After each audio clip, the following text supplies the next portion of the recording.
কেউ বদলে যায়, কেউ ফুরিয়ে যায়। কড়িয়ে পাওয়া ফুলের মতো কেউ যদি যত্ন নেয়, তবে ফুরিয়ে যাওয়া মানুষগুলোরও সময় বদলায়।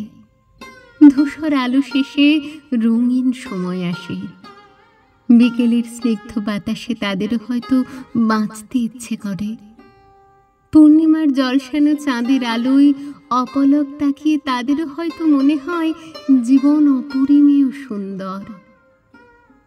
তুমি বদলে গেছো, বদলে যাচ্ছ।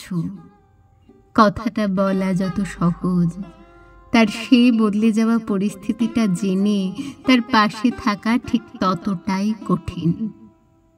কেউ কেউ বদলে যাওয়ার আগেই ভেতর থেকে ফুরিয়ে যায়। সে ফুরিয়ে যাওয়া মানুষগুলোকে কুড়িয়ে নিয়ে কেউ আগলে রাখুক ভীষণ যত্নে। এলোমেলো হয়ে যাওয়া, শত আঘাতে ভেঙে যাওয়া মানুষগুলোকে আর কেউ নতুন করে না ভাঙুক। একটুখানি সুখ হয়ে, এক পশলা বৃষ্টি হয়ে, প্রখর রোদে ছায়া হয়ে, একটু আধটু মানসিক শান্তি হয়ে পাশে থাকুক কাছের মানুষগুলো।